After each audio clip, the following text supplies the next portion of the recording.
One of the biggest reasons kung bakit nagtangka akong magpatayo ng bahay. 'Di ba sabi nila, huwag ka papatayo ng bahay, sakit sa ulo, bili ka na lang ng ready-made or rent ka lang. Well, one of the biggest reasons na nagtapang-tapangan akong to build is because I've experience in building restaurants. Nakakailang restaurants na rin ako over the years. And today, we are also giving you a sneak peek sa isa sa mga project namin, a feature project. Finally, yung dream namin na F&B outlet ng wife ko. It's a cafe, a coffee shop. We are opening soon in Antipolo. So guys, abangan nyo yan. But now, we will show you a parang small turnover ceremony. So you all know that don't bring this ceremony is a symbol of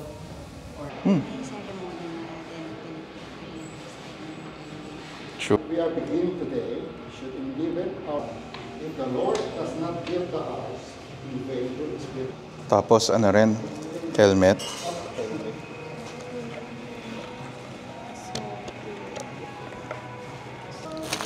Nakatawa kayo. May ganito tayong ganap pala today. Hindi ako informed.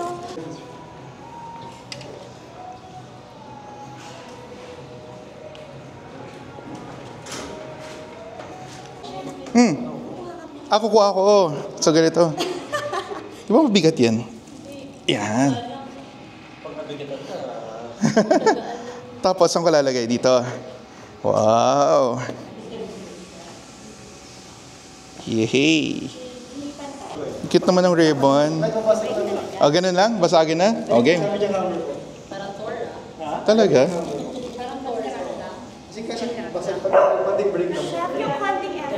Konting effort lang. So, wag ko lakasan masyado. Okay, o game. Ayo aso, baka magalit. Okay, 1, 2. Yun. O, ikaw naman. Yun. Lakas, oh. Yay. Chipping ng floor. Ikaw na, nandiyan ka ni. Kami ba yan? O ikaw. Ito yung bar counter. So, kailangan sakto ko i-chip. O, para bawas daw yung titik-tikit.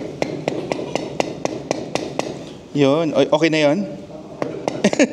Okay. Photo op na. Okay. May photo op. Ayan. Ayan pala. May nagpa-photo na. Send nyo na lang sa amin, ha? Say Easter! Oh, Easter! Happy Easter!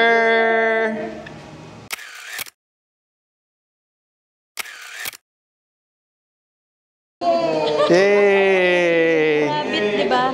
Thank you. Congrats. Exciting. Thank you. Thank you. Thank you.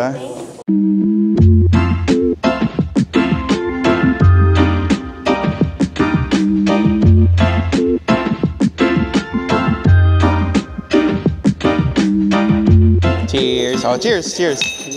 Cheers. Good luck to us. Cheers.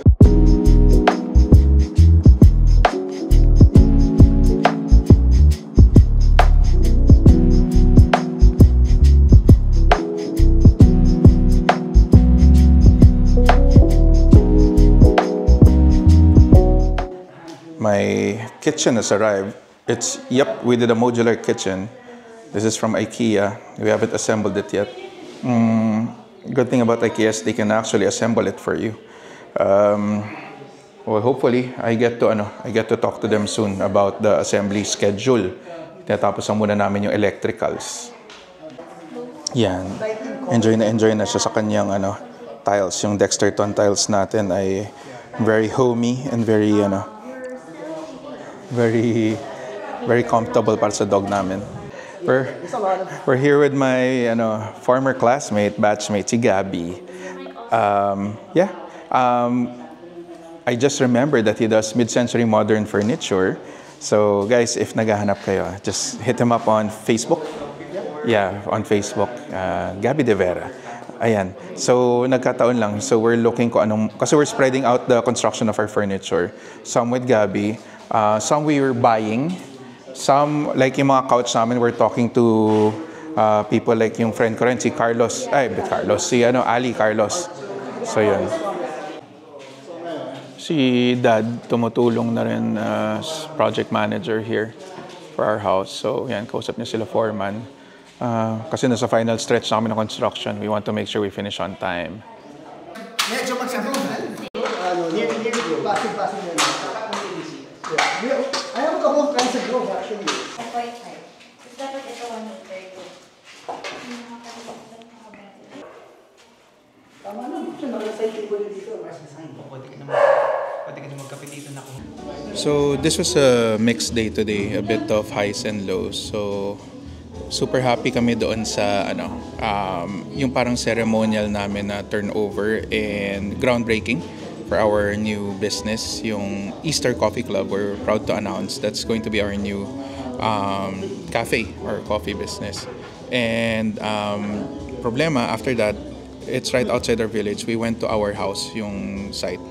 Medyo disappointing kasi kala namin it will be done in a few months. Actually, weeks na lang ang binibilang namin eh.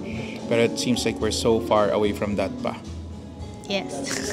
Medyo actually, there's a lot of challenges that we are facing, which, I mean, a lot of people have been telling us na ma-experience namin siya.